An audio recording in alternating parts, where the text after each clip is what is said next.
दोस्तों पॉडकास्ट के इस थर्ड पार्ट में मैं साहिल खन्ना से पूछूंगा कि किस तरीके से लोग अपने ऑनलाइन बिजनेस को या अपने स्टार्टअप को ग्रो करते हैं। आप तो जानते होंगे पहले भी साहिल भाई बहुत सारे स्टार्टअप फाउंडर्स के साथ मिल चुके हैं, उनका इंटरव्यू कर चुके हैं, तो उनको एग्जैक्ट स्ट्रेटेजी बताए कि एक स्टार्टअप को या ऑनलाइन बिजनेस को किस तरीके से ग्रो किया जाता है, बड़े लेवल पे कैसे स्केल अप किया जाता है। तो आइए इस सवाल का जवाब सीधा उन्हीं से ही पूछते हैं। एक बहुत इंपॉर्टेंट चीज़ है जो मुझसे मेरे चैनल पे बहुत सारे लोग पूछते हैं कि किस तरीके से बिजनेस को ग्रो किया जाता है। इतने बड़े बड़े जो स्टार्टअप्स आ रहे हैं अभी न्यू एज, ये कौन कौन सी स्ट्रैटेजीज से अपने बिजनेस को ग्रो कर रहे हैं।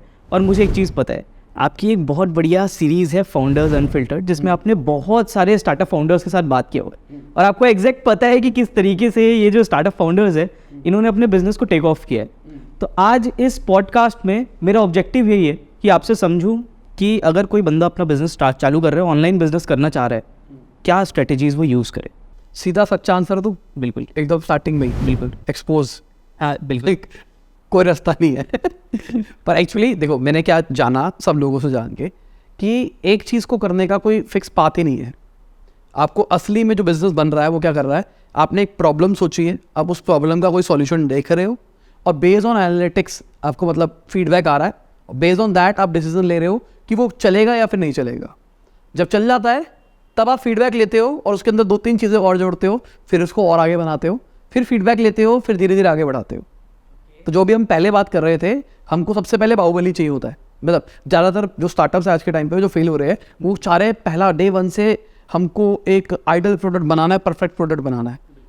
पर जो मैंने नोटिस किया, जो बड़े लोग बने उन्होंने क्या सोचा मेजरली कि हमको पहले एक छोटी प्रॉब्लम को सॉल्व करना है, एक प्रोडक्ट बनाना है, मार्केट में लॉन्च करना है, मार्केट में लॉन्च करने के बाद हमारे पास फीडबैक आएगा, बेस्ड ऑन दैट धीरे धीरे आगे बढ़ेंगे। असली कहानी सबकी यही थी। कब वो वहाँ पे पहुँचा कैसे, वो सबके अलग अलग पाथ है। उस प्रॉब्लम को ढूंढा कैसे, उस प्रॉब्लम का राइट KPI कैसे था, कि कैसे चेक किया कि वो प्रॉब्लम जेन्युइनली हम सॉल्व कर पा रहे हैं नहीं कर पा रहे, वो सेकेंडरी था। मतलब वो सबके अलग अलग थे। पर एक कॉमन जो मैंने चीज़ देखी है ना, वो यही है कि उन्होंने इटरेशंस बहुत किए। प्रोडक्ट बनाया, टेस्ट किया, फिर बनाया, इटरेट किया। ओके मैं एक चीज़ क्वेश्चन एक यहाँ पे पूछना चाहूँगा। किसी बंदे के पास, क्योंकि 2 तरीके होते हैं, एक ऑर्गेनिक होता है, अक्सर लोग यहाँ पे भी कंफ्यूज हो जाते हैं कि ऑर्गेनिक तरीका भी होता है। भाई मैं तो यही बोलता हूँ कि मैंने अपने यूट्यूब चैनल को ऑर्गेनिकली ग्रो किया। आज भी मैं पेड एड्स में करता हूँ, लेकिन उतना ज़्यादा इन्वेस्ट नहीं करता, ज़्यादा रीटारगेटिंग में इन्वेस्ट करता हूँ और ऑर्गेनिक के ऊपर ही बिलीव करता हूँ। मैं समझता हूँ कि एक समय के बाद मैं ज़रूर खर्चा करूँगा, स्पेंड करूँगा उस पर। तो एक चीज़ होती है ऑर्गेनिक, एक होता है कि आप पेड तरीके से एड्स चला के फेसबुक इंस्टाग्राम पे एड्स चला के करते हैं। आपको क्या लगता है कि कौन सा राइट मैट्रिक्स होता है जो डिटरमाइन करता है कि कितना आपको ऑर्गेनिक पे फोकस करना है, इन्वेस्ट करना है, और कितना आपको पेड पे इन्वेस्ट करना है। ऑफकोर्स ये बिजनेस स्पेसिफिक हो सकता है, बट मैं चाहता हूँ कि एक बार ऑडियंस को पता चले कि भाई उनको शुरू से ही पेड एड्स चलाना है कि एक सॉर्ट ऑफ 30-40% इन्वेस्टमेंट उनको ऑर्गेनिक पे करना है। और फिर आइडली अगर बिजनेस स्टार्ट कर रहा है तो मैं कहूँगा इनऑर्गेनिक ही करो, एड चलाओ, ठीक है। स्टार्ट कर रहे हो क्योंकि आपको डे 1 से रिटर्न चाहिए। आप ब्रांडिंग के ऊपर नहीं आ रहे, जो मैंने बोला ना, ब्रांडिंग वर्सेस परफॉर्मेंस। तो स्टार्टिंग में आपका गोल होना चाहिए परफॉर्मेंस। घर में पैसा तो आए फिर ब्रांड बनाएंगे ना, पहले पैसा आए तो पहले हम परफॉर्मेंस करेंगे, थोड़ा रिटर्न आना शुरू होगा, उसका एक स्मॉल पोर्शन ब्रांडिंग पे खर्च करेंगे। ब्रांडिंग इंक्लूड्स ऑर्गेनिक, ठीक है ना। ब्रांडिंग हम यूट्यूब पे कंटेंट डाल रहे हैं, इंस्टाग्राम पे पोस्ट डाल रहे हैं, वगैरह वगैरह चीज़ें कर रहे हैं ताकि लोग हमको जाने। यहाँ पे हमारा गोल नहीं है प्रोडक्ट बेचने का, पर वहाँ पे हमारा पूरा गोल है प्रोडक्ट बेचने का और कुछ नहीं। तो आइडली मैं तो यही कहता हूँ, जब भी कोई बिजनेस नया स्टार्ट करता है तो उसको कहता हूँ पहले तुम इनऑर्गेनिक से स्टार्ट करो। मतलब ऐड चलाओ, सेल लाओ, तुमको भी ट्रस्ट आएगा, तुमको भी लगेगा ऑनलाइन अच्छा काम कर रहा है। जब तुम पैसे कमा लोगे, अब तुमने मान लो ऐड चलाई और 5 लाख रुपए प्रॉफिट कमाना शुरू कर दिया महीने का, अब 5 लाख कमा रहे हो, 1 लाख रुपए ब्रांडिंग में भी डालना शुरू करो। वो 1 रुपया कमा के वापसी नहीं देने वाली, ये मान के चलो। कमा के दे सकती है पर आपका गोल नहीं है वहाँ से पैसा कमाने का, अभी के लिए एटलीस्ट। पर फ्यूचर का गोल है कि लोग आपका प्रोडक्ट लेना चाहेंगे खुद से। अभी हमने क्या बोला, जैगुआर की गाड़ी चाहिए, ये जैगुआर नाम अपने बोल रहे हैं ना। तो जिसको अगर लेनी होगी तो वो सर्च मारेगा कि best Jaguar car in this range, क्योंकि उसको जैगुआर ही चाहिए, क्योंकि उसके दिमाग में ब्रांडिंग हो चुकी है। तो ब्रांडिंग एक्टिविटी तब पहुंचना है जब हम उस लेवल पे पहुंच जाए। स्टार्टिंग परफॉर्मेंस से करो, लेकिन ज़रूरी है ऑर्गेनिक करना। ऑर्गेनिक जरूरी तब है करना जब तुम्हारे पास में टाइम है। ओके ऑर्गेनिक रातों रात तुम छा नहीं जाओगे। अगर हम खाली ऑर्गेनिक की बात करके चले, एसईओ की बात करके चलो, तो एवरेज 7 से 8 महीने लगते हैं किसी भी चीज़ पर रैंक करने के लिए, जिसको आप कॉन्स्टेंटली एफर्ट डाल रहे हो। और अगर आप बेसिक खर्चा भी कर रहे हो, बेसिक आपका ज़्यादा कंपटीशन नहीं है जिस भी आप इंडस्ट्री के अंदर हो, तो 20-30 हज़ार रुपये महीना खर्च कर रहे हो, 8 महीने तक 1,60,000 रुपये खर्च करने के बाद रिजल्ट आ सकते हैं, है ना। बिल्कुल। यूट्यूब में भी सेम यही हो रहा है, इंस्टाग्राम पे भी यही हो रहा है। कंटेंट डालने की अगर हम बात कर रहे हैं तो कंटेंट आप डाल रहे हो, चलेगा नहीं चलेगा, 50-60 पीसेस ऑफ कंटेंट डालने के बाद जब चलेगा तब हम कुछ करेंगे। और या फिर कई लोग ब्रांडिंग एक्टिविटी को एकदम गलत ले जाते हैं।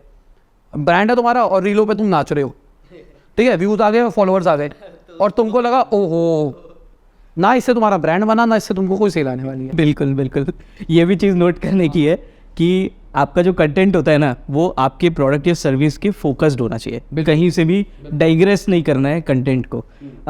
एक चीज़ मैं आपको पूछना चाहूँगा, वेबसाइट, इसके लिए बहुत सारे लोग पूछते हैं, बहुत सारे लोगों की क्वेरीज रहती हैं, क्या हमको बिज़नेस ऑनलाइन करने के लिए या अपनी दुकान को, अपने बिज़नेस को ऑनलाइन ग्रो करने के लिए वेबसाइट की ज़रूरत है क्या, इम्पॉर्टेंट है क्या वेबसाइट?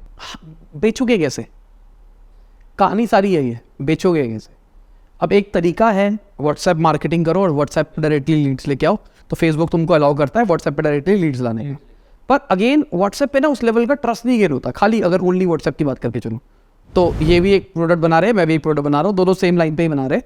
तो हमने क्या किया, हमने एक शॉपिफाई और खाली व्हाट्सएप के बीच की लेयर बना दी कि खाली एक वेबसाइट है जहाँ से तुम प्रोडक्ट ले सकते हो और जो ऑर्डर आएगा वो व्हाट्सएप पे है।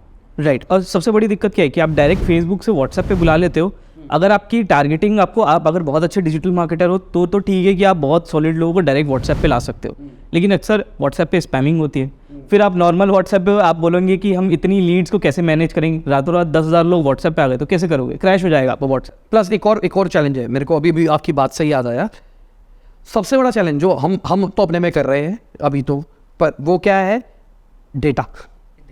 ठीक है, अब व्हाट्सएप पे आपके पास लीड आई, मान के चलते अपने व्हाट्सएप बिजनेस बना रखा है, वहाँ पे सारे प्रोडक्ट डाल रखे हैं, किसने कौन सा प्रोडक्ट चेक किया, आपके पास डेटा ही नहीं है। कितने लोग आपके व्हाट्सएप पे एक्चुअली आए, और क्या होता है व्हाट्सएप पे लोग आते हैं और मैसेज सेंड नहीं करते, वो सीधा खोल के चले जाते हैं। तो लोग व्हाट्सएप पे तो आए पर लीड ही नहीं आई, इंटेंट था लेकिन उसके आगे नहीं बढ़े, वो उसके आगे नहीं बढ़े, उसका डेटा कहाँ से आएगा, उसका डेटा कहाँ से आएगा। तो अगर आपके पास खुद का प्लेटफॉर्म होगा, खुद की वेबसाइट होगी, बेसिक ही होगी, तो वहाँ पे आप क्या कर पाओगे, रिटारगेट कर पाओगे। किसी ने मेरी वेबसाइट को विजिट किया और उसने लीड नहीं दी, तो चलो उसको रिटारगेट करते हैं। अगर कोई मेरी वेबसाइट पे आया, उसने ये 3 प्रोडक्ट्स ज़्यादा देखे, दिस मीन्स मेरा ये ट्रेंडिंग प्रोडक्ट है, अगर मुझे ऐड चलानी है तो मुझे इसकी चलानी है। सीधा सा लॉजिक ये है ना। पर अगर खाली मैं व्हाट्सएप पे लेके आ रहा हूँ तो यहाँ पे एक छोटा सा बहुत बड़ा प्रॉब्लम है। तो इसलिए वेबसाइट तो चाहिए ही चाहिए। अब जरूरी नहीं है कि ये व्हाट्सएप ही सॉल्यूशन चाहिए, आप लैंडिंग पेज सॉल्यूशन भी ले सकते हो। एक सिंपल सा एक लैंडिंग पेज बनाओ, उसके अंदर फॉर्म बनाओ, वहाँ पे फॉर्म से लीड लो, लेके आ जाओ। बिल्कुल, जो बड़े बड़े जिनका B2B बिजनेस है, जिनको ईमेल एड्रेस भी बहुत इंपॉर्टेंट है, नाम, और कभी कभी उनको डिस्क्रिप्शन भी चाहिए रहता है, कोई इनपुट भी चाहिए रहता है आगे क्लाइंट की तरफ से, उसके लिए लैंडिंग पेज एक बहुत अच्छा सॉल्यूशन है जो कुछ इस तरीके का दिखता है। बाय द वे, अब बहुत सारे अलग अलग मार्केटिंग के टूल्स हो गए हैं, मतलब प्लेटफॉर्म्स हो गए हैं। फेसबुक, इंस्टाग्राम मार्केटिंग एक प्लेटफॉर्म है, व्हाट्सएप मार्केटिंग हम बात करते हैं आज की डेट में सबसे ट्रेंडिंग प्लेटफॉर्म है, फिर यूट्यूब एड्स हो गया। आपका फेवरेट कौन सा है, केस स्पेसिफिक कौन सा प्लेटफॉर्म यूज़ करना चाहिए लोगों को अगर वो स्टार्ट कर रहे हैं तो? अगेन डिपेंड करता है बिजनेस क्या है, ठीक है, ये बिल्कुल अलग चीज़ है। पर मेरा फेवरेट अगर मैं बात करके चलूँ, बिना ऐड की अगर बात करके चलूँ, तो यूट्यूब है, क्योंकि मैं यूट्यूब पे वीडियोस बनाता हूँ और मुझे वो गेम समझ में आती है। अगर मैं इंस्टाग्राम पे कंटेंट बनाने की बात करके चलूँ तो मैं नहीं डालता हूँ। रीज़न क्या है, मुझे ये चीज़ समझ में आ गई, इंस्टाग्राम पे उस लेवल की ग्रोथ नहीं है अंटिल आप पैसे खर्च करो। तो इंस्टाग्राम ऐसा प्लेटफॉर्म चाहता है कि तुम पैसे खर्च करो। अभी आप ही बता रहे थे कि यूट्यूब ने भी कुछ प्रोडक्ट निकाला है जिसपे वो कंटेंट क्रिएटर्स को पुश कर रहा है कि आप पैसा खर्च करो। तो इससे मुझे ऐसा लगता है कि शायद, और तभी शायद मेरे जैसे लोगों को बुलाने से डरता है ब्रांड ना, कि अब यूट्यूब पे भी रीच कम होगी, क्योंकि यूट्यूब इनडायरेक्टली आपसे चाहेगा कि आप पैसे खर्च करो, ऐड चलाओ, पैसे खर्च करो, ऐड चलाओ, ताकि आपका यूट्यूब चैनल बढ़े। पर एक्चुअली तुम जो ऐड चला रहे हो वो सारा पैसा यूट्यूब के पास ही जा रहा है।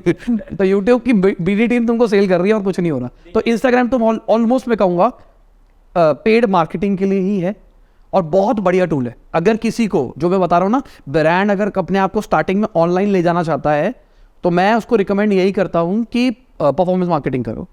और 50-70% इनफैक्ट 70% ऑफ कैटेगरी में हम फेसबुक ऐड ही चलाते हैं, मतलब फेसबुक इंस्टाग्राम ऐड ही चलाते हैं। रीटारगेटिंग के लिए व्हाट्सएप एड्स बहुत बढ़िया है। ये मैं पर्सनली इसको फील किया हूँ, क्योंकि एक बार ऑडियंस सपोज आपके पास एक बार आ रही है, आप उनको वापस पर्सनलाइज रीच करते हो, उनसे लाइक थोड़ा पर्सनल इंटरेक्शन करते हो व्हाट्सएप पे, चीज़ें भेजते हो उनको, उनके डेटा पॉइंट्स को और टच करते हो व्हाट्सएप, तो कहीं ना कहीं से एक अगेन यहाँ पे मैं थोड़ा सा वो बोलना चाहूँगा, काउंटर बोलना चाहूँगा, स्केल मैटर करता है। अगर स्केल बहुत बड़ा है तो पॉसिबल नहीं है। व्हाट्सएप एपीआई की बात कर रहा हूँ, व्हाट्सएप एपीआई के थ्रू ठीक है, मतलब मैं कहूँगा, पर मुझे लगता है और भी बेटर ऑप्शंस है अभी के टाइम पे। व्हाट्सएप एपीआई अभी उस लेवल पे पहुँचा नहीं, अभी ठीक है, ग्रो कर रहा है, चल रहा है, हो जाएगा, पर मुझे ऐसा लगता है कि और भी बेटर ऑप्शंस है। मतलब अगर हम ढंग से इंस्टाग्राम फेसबुक पे फनल बनाते हैं ना रीमार्केटिंग के लिए, तो वहाँ से अच्छे रिजल्ट्स आ सकते हैं। पर अगेन यहाँ पे आपको बहुत पैसा खर्च करना पड़ता है। यहाँ पे छोटे लेवल पे बात नहीं हो रही है, यहाँ पे मैं बहुत बड़ी बात कर रहा हूँ, क्योंकि अगर मैं फनल की बात करके चल रहा हूँ तो फनल मीन्स 5 से 6 स्टेप्स, 5 से 6 स्टेप्स ऑफ ऐड। हर एक ऐड के ऊपर आप एटलीस्ट 30 से 40 हज़ार रुपये खर्च कर रहे हो। 5 से 6 स्टेप्स मीन्स 1,80,000 से 2 लाख रुपये इज़ फॉर बेसिक फनल। अगर आपको बेसिक फनल बनाना है तो इतना तो मार्केटिंग स्पेंड होना ही चाहिए। अच्छा, इतना आपका खर्चा, इतना बजट बना के रखो। हाँ, इतना तो रखो अगर आप ढंग से काम करना चाहते हो तो। ऑलराइट, तभी मैं कह रहा हूँ ना कि अगर तुम्हारा बजट 10-20 हज़ार रुपये, 30 हज़ार रुपये महीने टाइप्स है ना, तो मैं हमेशा से कहता हूँ खुद से चलाओ। मुझे पैसे देने ही नहीं है, खुद करो। क्या होगा, 10% महंगे पड़ोगे, 20% महंगे पड़ोगे बस। पर फर्क क्या पड़ रहा है, जहाँ तुम 3 लाख 4 लाख पहुँच रहे हो ना, पहली बात तो 10-20% बहुत बड़ा इंपैक्ट पड़ रहा है। 4 लाख का 20% 80 हज़ार रुपये, तो वहाँ बहुत बड़ा फर्क पड़ रहा है। दूसरा, जैसे जैसे तुम्हारे नंबर बढ़ेंगे ना, तुम्हारा मैं कहूँगा जो रेशियो है ना, ये बढ़ता चला जाएगा। स्टार्टिंग में 10-20% है, पर आगे जाके वो 30-40% का फर्क पड़ेगा। हमने ना शुरू से ही इंटेलेक्चुअल इंडीज़ पे आपको देखा है, एज अ मेंटर देखा है, एज अ गाइड देखा है, एज अ टीचर देखा है। और मुझे पता है कि आप खाली टीचर तो है नहीं, क्योंकि मुझे पता है कि आप जब इतना बिजनेस के बारे में बताते हो तो आपका खुद का भी एक प्रॉपर पूरा सेटअप है, जो बहुत सारे लोगों को नहीं पता है। हो सकता है आपके चैनल में ऑडियंस को पता होगा, मतलब नॉर्मल मेरे चैनल ऑडियंस को बिल्कुल भी नहीं पता है। तो हम जानना चाहते हैं कि जब आप खुद ही इतने कॉम्पिटेंट हो, वो सारी चीज़ को करते हो, आपने क्या बिजनेस बिल्टअप करके रखा हुआ है? देखो, हमारा स्टार्टिंग से जो काम शुरू हुआ था वो डिजिटल मार्केटिंग एजेंसी का शुरू हुआ था। जो मैंने बताया, मैं जब कॉलेज के टाइम से शुरुआत कर रहा था, वो एजेंसी कर रहा था। उसके बाद मैंने नौकरी करी, एजेंसी चल रही थी और मैंने साथ में नौकरी भी करी, जस्ट टू अंडरस्टैंड कि कंपनियाँ काम कैसे करती है। क्योंकि अभी तक जो मैं भी कर रहा था वो खुद से था, एम्प्लॉयज़ को कैसे हैंडल करना है, ऑफिस में रिसोर्सेज क्या देने हैं, छोटी छोटी चीज़ वो कभी सोची ही नहीं थी। तो नौकरी करी इसलिए मैंने, ताकि मुझे पता लगे बड़ी कंपनियां कैसे काम करती है। तो एजेंसी में हम ब्रांड्स बनाने में हेल्प करते हैं। हमारा सीधा सा गोल ही है। तो हम आटा दाल चीनी नहीं बेचते, हम मार्केटिंग सर्विसेज बेचते हैं। मतलब हम ये नहीं कहते कोई हमारे पास आया एसईओ करवाना है, हम मार्केटिंग करते हैं। अब हमारी मर्जी, हम कुछ भी करें, बिल्कुल हम देखेंगे आपके लिए राइट मिक्स क्या है, और बेस्ड ऑन दैट हम काम करेंगे और आपको स्किल करेंगे। कंसल्टेंसी भी देते हैं अगर किसी को कंसल्टेंट? हाँ, कंसल्टेशन अलग होता है। तो कंसल्टेशन मतलब बेसिकली क्या होता है, कंसल्टेशन इज़ फॉर, अगर आप स्टार्ट करना चाह रहे हो, भी आपको समझ में नहीं आ रहा कि क्या करना है क्या नहीं करना, तो फॉर उसके लिए कंसल्टेशन है। मार्केटिंग कंसल्टेशन की बात करके चलो तो मेरी टीम भी बहुत सफिशिएंट है। तो अगर किसी का बजट होता है, क्योंकि अगेन मैं कह रहा हूँ कि वही 20-30 हज़ार रुपये की है, तो मेरी टीम तुम्हारी हेल्प ही नहीं कर पाएगी। कि मैंने तुमको बता ही दिया कैसे ऐड चलानी है, पर अगर तुम्हारा बजट ठीक है तो मेरी टीम भी तुमको फ्री में कंसल्टेशन दे देगी, तुमको मुझसे भी कंसल्टेशन लेने की जरूरत नहीं है। तो वो तुमको प्रिसाइजली बता देगी, देखो आपके लिए ये करना है, आपको ये करना है, आपको ये करना है, आपको ये करना है, और ऐसे ऐसे हम आगे बढ़ सकते हैं। अगर आप बढ़ना चाहते हो तो हमारे साथ बढ़ लो, वरना खुद कर लो। और एज़ कम्पेयर टू ये रेवेन्यू और जो आप एजेंसीज या अपने सैस प्रोडक्ट टूल्स बिजनेसेस से अर्न करते हैं, उसमें कितना डिफरेंस है? बहुत फ़र्क है, जीरोज़ का फ़र्क है। जीरोज़ नहीं, एक नंबर बता दो ना, क्योंकि मैंने देखा है पहले आप पूछ के कैलकुलेट कर लेते हो। मैं अपने में नहीं बसता ना, मैं अपने वाले क्वेश्चनों में नहीं बसता। जीरोज़ का फ़र्क है, वो समझ लो। पर ठीक है, एजेंसी इज़ गुड, ठीक है। सैस अभी प्रॉफिटेबल क्या मतलब है ही नहीं, रेवेन्यू मॉडल ही नहीं है इसका, ठीक है। तो अभी हम फ्री निकाल रहे हैं, तो वहाँ से कुछ नहीं हो रहा। हमारा जो चैटबॉट टूल था वो भी एक सैस था, तो उससे हम ठीक ठाक रेवेन्यू कमा रहे थे। अगेन अब मैंने वो अभी होल्ड पे डाल के वो इसी सैस के साथ इंटीग्रेट कर रहे हैं। Okay, alright. तो ठीक है, मतलब ना एजेंसी से अच्छा खासा बन जाता है। और एक हमारी केमिकल की कंपनी में यूविन केमिकल, अब वो मेरा भाई देखता है, पर वहाँ से भी ठीक ठाक आया था, मतलब वहाँ पे क्या है हमारे पास में ब्रिटानिया हो गया। नहीं, करोड़ों को भाई ठीक ठाक बोलते हैं, वो तो ठीक है। पता है, मैंने जितनी किताबों से नहीं पढ़ी है, जितना बाकी यूट्यूबर्स जो होते हैं जो यूजुअली पॉडकास्ट करते हैं उनसे मैंने नहीं सीखा है, उससे ज़्यादा मैं आज ये ऑन रिकॉर्ड कहना चाहूँगा, ये बहुत सच है, ये मेरे दिल की बात है कि मैं वो सारी चीज़ें फाउंडर्स अनफिल्टर्ड से सीखा हूँ। किसी को नहीं पता है क्या है फाउंडर्स अनफिल्टर्ड, सर की एक प्लेलिस्ट है जिसमें साहिल भाई ने आई थिंक इंडिया के one of the best startup founders के साथ पॉडकास्ट किया है और उनसे खोद की इन्फॉर्मेशन निकलवाई है कि कैसे उन्होंने अपना बिजनेस बनाया है।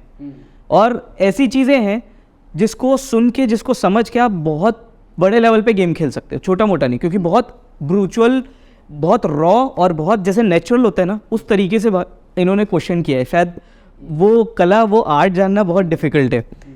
दिमाग खुल जाता है यार, पता है मेरा खुद खुल गया, मतलब मैं क्या बोलूँ, फाउंडर अनफिल्टर्ड, मतलब मैं ये बोलता हूँ कि मेरी ज़िंदगी में कुछ बड़े बड़े मूवमेंट्स थे जिसने मेरी ज़िंदगी डिफाइन करी है, और उसमें से फाउंडर अनफिल्टर्ड एक था। मैं before founder unfiltered, after founder unfiltered बिल्कुल अलग हूँ। मेरा सोचने का थॉट प्रोसेस सब कुछ, मतलब एजेंसी बहुत अच्छा कमा रही थी और मैं तृप्त था ज़िंदगी से जब तक मैंने फाउंडर अनफिल्टर्ड नहीं किया। और जब मैंने फाउंडर अनफिल्टर्ड किया तब मुझे पता लगा, अरे मैं तो कुछ भी नहीं हूँ। ये तो वो वाला सीन हो गया जैसे यूनिवर्स के अंदर हम, जैसे मुकेश अंबानी एग्जांपल के लिए, मुकेश अंबानी एक लेवल पे हो गए और उनको फील आती हो कि भाई हम अब तो दुनिया में जो चाहिए वही है, ठीक है, मैं वैसा बात नहीं कर रहा हूँ, मतलब मैं उतना बड़ा नहीं हूँ, पर अचानक उनको पता लगता है कि भाई वो धरती के एक ही इंसान है और धरती पूरे सोलर सिस्टम का बहुत छोटा सा पार्ट है, और पूरा सोलर सिस्टम एक गैलेक्सी का बहुत छोटा सा पार्ट है, और ऐसे अरबों गैलेक्सी है तब जाके यूनिवर्स बना है, और ये एक यूनिवर्स एक है और ऐसे मल्टी यूनिवर्सेस है। तो अगर तुम सोचो इस पूरे डायमेंशन को, तो कुछ भी नहीं हो ना, तुम एक इंसान कुछ भी नहीं है। ये वो वाली फील आ गई थी मुझे कि यार मैं क्या सोच रहा, मैं हमेशा से बोलता था मेरा जिंदगी का सपना है 100 करोड़ रुपये महीने कमाने का, ये मेरा जिंदगी का सपना है, और मैं यूट्यूब ऑन रिकॉर्ड बोला हुआ मैंने। पर फाउंडर अनफिल्टर करने के बाद मुझे लगता है मैंने सपना छोटा देख लिया। 100 करोड़ महीने का छोटा हो नहीं, मजाक नहीं, मेरे को उन लोगों से मिल के ना ऐसी फीलें आई ना, मेरे को ऐसा लगा यार चीज़ें बहुत अचीवेबल है, हमने कभी सोचा ही नहीं उस डायरेक्शन में। मतलब मैं वैसे बोलता हूँ, मैंने सोचा नहीं तो मैंने पाया नहीं। जब तक मैंने सोचा ही नहीं ना, मैं यार तुम्हारा रेस्टोरेंट चल रहा है अच्छा खासा, ठीक है, तुम तृप्त, लोग लगे हो रोज भुजिया बजवा रहे हो, ढंग से बना, उसी में घुसे पड़े हो। अब सोचो अगर तुमने उसका SOP बना दिया और तुमने उसकी फ्रेंचाइजीज बनानी शुरू कर दी और 100 फ्रेंचाइजी बना दी, तो एक रेस्टोरेंट को तुम 2 से 3 साल के अंदर कितना बड़ा कर सकते हो। मैं तो छोटा सा बिजनेस की बात कर रहा हूँ, और किसी ने कभी सोचा ही नहीं। कोई एक ऐसा एपिसोड बताओ जो आई थिंक हर एक ऑडियंस को देखना चाहिए। हालांकि मैं तो ये मानता हूँ कि हर एपिसोड बहुत अच्छा है। मेरा फेवरेट तो वो इंटर्नशाला वाला जो है, मैं उसका थंबनेल डाल दूंगा, ये मेरा फेवरेट है, आप जाके देख लेना। बट आपसे मैं समझना चाहता हूँ कि एक ऐसा एपिसोड जो हर किसी आदमी को देखना ही चाहिए, उनकी आंखें खुल जाएगी। आंखें खुल जाएंगी? ये मुश्किल क्वेश्चन है, मतलब पता क्या है, अब मैं ऐसा बोलूँगा, देखो season 1 is for starters, season 2 is उस लेवल से ऊपर जो हो गया है। मतलब अभी आप 10th तक जब पढ़ रहे हो तब वो सीजन 1 है, 11th 12th में आ गए हो तो सीजन 2 है, और सीजन 3 इज कॉलेज। तो सीजन 3 इज बहुत टेक्निकल, ठीक है। तो अगर आप सीजन 3 सीधा 7 करते हो तो बहुत सारी चीज़ें आपके लिए रेलेवेंट ही नहीं है, आपको समझ में नहीं आएगा क्या बातें चल रही है। और वो बातें चल रही है करोड़ों रुपए की, अरबों रुपए की। वो ये चल रहा है कि भाई हमने कुछ खरीद लिया, 2% का फर्क पड़ गया, तो तुम्हारे लिए 2% बहुत कम फर्क पड़ रहा है। अगर हम बात कर रहे हैं किसी कंपनी का रेवेन्यू 5000 करोड़ का है, उसका 2% बहुत बड़ा होता है, ठीक है। तो थर्ड सीजन ऐसा था। फर्स्ट सीजन हमने बात करी है कि स्टार्टअप फंडिंग कैसे लेता है, वैल्यूएशन कैसे बनाई जाती है, आइडिया कैसे सोचा जाता है, आइडिया को प्रोडक्ट में कैसे बनाया जाता है। सेकेंड सीजन इज अबाउट, अब तुम्हारा प्रोडक्ट बन चुका है, अब उस प्रोडक्ट को ग्रो कैसे करते हैं, नेक्स्ट लेवल कैसे लेके जाना है, उस प्रॉब्लम्स को कैसे सॉल्व करना है। थर्ड सीजन इज अबाउट, अब तुम इतने बड़े हो चुके हो, अब तुमको फंडिंग लेनी है या फिर नहीं लेनी है, ओके, हाइपर ग्रोथ लेनी है या फिर नहीं लेनी है, टीम को कैसे इस लेवल पे स्केल करना है, बिजनेस कैसे डाइवर्सिफाई करना है, बिजनेस कैसे डाइवर्सिफाई करना है। तो वहाँ पे फिर आपको ये डायरेक्शन मिल रही है। तो इसका जो सीजन 4 आएगा वो किस चीज़ के ऊपर रहेगा? सीजन 4 बहुत ही ज़्यादा सोचा हुआ है, अभी थॉटफुल है, मतलब अभी मैंने कहीं पे रिवील भी नहीं किया इस बारे में। तो सीजन 4 बहुत अलग आएगा, क्योंकि पता क्या, जब मैंने फाउंडर अनफिल्टर्ड शुरू किया था तो एंटरप्रेन्योरशिप पॉडकास्ट एग्जिस्ट नहीं करते थे। जब मैंने शुरू किया तो अब बहुत सारे लोग आ गए, बहुत सारे बात कर रहे हैं, तो क्या होता है, लोग मुझे उससे कंपेयर करने लग जाते हैं, और जो मैं नहीं चाहता, जेन्युइनली बताऊं, क्योंकि मैंने सच्चे दिल से कोशिश करी थी वो, और मुझे पता है कि मैंने क्या किया है। अगर आप देखते हो एंटरप्रेन्योरशिप पॉडकास्ट, कंपेयर करके देखोगे तो तुमको समझ में आएगा कि मेरे क्वेश्चंस थोड़े से अलग होते हैं। मैं व्यूज़ के लिए वीडियो नहीं बनाता, मैं वैल्यू के लिए वीडियो बनाता हूँ। तो 4th सीज़न बहुत अलग आने वाला है। 4th सीज़न क्या होगा, एक ही वीडियो में 5-7 फाउंडर्स हो सकते हैं, ओके। और वो सब एक ही प्रॉब्लम के बारे में बात करेंगे। ओह क्रेजी। अगर आप चाहते हो कि ये जल्दी से जल्दी आए तो आपको एक ही चीज़ करना है, इस वीडियो को ज़्यादा से ज़्यादा लाइक करना है, कमेंट करना है, और डेफिनेटली जाइए, आपको एक ईमेल एड्रेस दे दूंगा, वहाँ पे जाके साहिल भाई को स्पैम करो, है डायरेक्टली स्पैम करो, डायरेक्टली, क्योंकि समझ तो है कि आखिर में लोग कितना ज़्यादा वेट करें, because I am very excited. यार पता क्या, उसमें 2 चैलेंजेस हैं मेरे ना। एक तो क्योंकि मैंने वो जो सोचा है ना, वो सिर्फ 10 सीजन सोचे हैं बस, 10 एपिसोड सीजन सोचा है बस। अभी तक जो आते थे वो 15, 17, 20 एपिसोड तक भी आए हैं, तो ये वाला सिर्फ 10 का सोचा है। और ऐसा होगा कि एक चैप्टर सिर्फ HR पे होगा, ठीक है, और उस HR में क्या होगा, सबके HR हेड्स आएंगे और अलग अलग प्रॉब्लम्स के बारे में बात करेंगे। एक किसी और के बारे में होगा, एक किसी और के बारे में होगा, एक किसी और के बारे में होगा। तो बहुत ही कोर वीडियोस होगी और बहुत ही ज़बरदस्त वीडियोस होगी, फ्री में लोगों के लिए, फ्री एकदम फ्री रखेंगे वो। तो उसका चैलेंज ये है कि मुझे उसको शूट करने के लिए कम से कम 30 दिन अपनी ज़िंदगी के निकालने पड़े। बिल्कुल, क्योंकि वो मतलब मैं कहता हूँ एक सिनेमा वाला प्रोजेक्ट है। अभी तक क्या होता था, फाउंटेन फिल्टर, चले यार बैंगलोर चलते हैं, 3 दिन की ट्रिप मारते थे, 6 शूट करके आते थे। चल यार मुंबई चलते हैं, 1-2 दिन की ट्रिप मार गया, 4 शूट करके आ गए, 10 वीडियोस हो गई, खत्म, अपना काम 2.5 महीने के काम हो गया। पर यहाँ पे मेरा प्लान क्या है, क्योंकि क्या हो रहा है, हम 10 अलग अलग कंपनियों को अप्रोच करने वाले हैं, तो हमको 10 से अलग अलग शूट करना है, और वो जब तक 10 हो गए नहीं तब तक वो जुड़ेगा नहीं, तब तक वो एक बनेगा नहीं। ऑलराइट। तो 1-1.5 महीना निकालना अभी के टाइम पे, क्योंकि अभी सही चल रही है, मतलब बहुत सारा काम है ज़िंदगी में और अभी लाइफ में मज़ा आ रहा है, तो मैं अभी उस पर फोकस ज़्यादा कर रहा हूँ। तभी मैंने एक यूट्यूब पे भी लिखा था कि फ़िलहाल के लिए सीरीज़ स्टॉप्ड है। रीज़न ये हो रहा था क्योंकि मैं ऑफेंड हो रहा था इन बातों से, जब मुझे सब कह रहे थे कि पॉडकास्ट बहुत आ गए हैं, तुम भी पॉडकास्ट करो, तो मेरे को वो लगा मैं नहीं कर रहा। अब मैं करूँगा तो अलग चीज़ करूँगा, वो लॉजिकली वो पॉडकास्ट नहीं होगा। जो मैं वो करना चाह रहा हूँ वो चीज़ अगेन एग्जिस्ट नहीं करती। तो मेरे को दूसरी चीज़ यही दिक्कत आ रही है विजन की, कि जो मैं सोच रहा हूँ मुझे वो लोगों को समझाना है कि मैं क्या करना चाह रहा हूँ। जो मैं फाउंडर फिल्टर करने गया ना, तो मैं किसी फाउंडर को समझा ही नहीं पा रहा था स्टार्टिंग में कि मैं करना क्या चाहता हूँ। ओके, सबके सब सोच रहे थे मैं इंटरव्यू लेना चाहता हूँ। मैं कहा मैं इंटरव्यू नहीं लेना चाहता, मेरा आइडिया इज़ दिस, मैं ऐसा कुछ सोच रहा हूँ। और उनको समझ में नहीं आया कि मैं क्या करना चाह रहा हूँ। तो पहले जब 3-4 एपिसोड निकले ना यूट्यूब पे आए, तब मेरे को समझाना बहुत आसान हो गया कि देखो मैं ये करना चाह रहा हूँ। पर यहाँ पे सबसे बड़ी प्रॉब्लम ये है कि वो सब इकट्ठा शूट होगा तब वो आएगा, और जब वो आएगा तब लोगों को समझ में आएगा वो है क्या। एग्जैक्टली। अगर आपको कोई भी चीज़ मेरे तरफ से चाहिए तो आप बिल्कुल बताइएगा।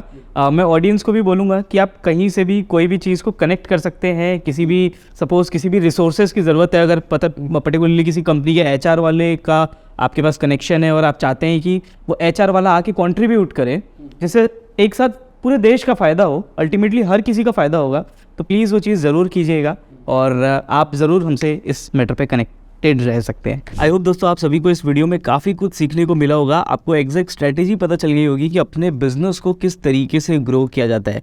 अगर ये वीडियो अच्छी लगी हो, ये पॉडकास्ट अच्छा लगा हो, तो प्लीज़ मेरी रिक्वेस्ट है कि वीडियो को लाइक ज़रूर करें। कोई भी आपका डाउट है तो आप कमेंट कर सकते हैं, और हाँ, इसी तरीके की वीडियोज़ देखने के लिए सोशल सेलर एकेडमी को सब्सक्राइब ज़रूर करें। मिलते हैं अगली वीडियो में।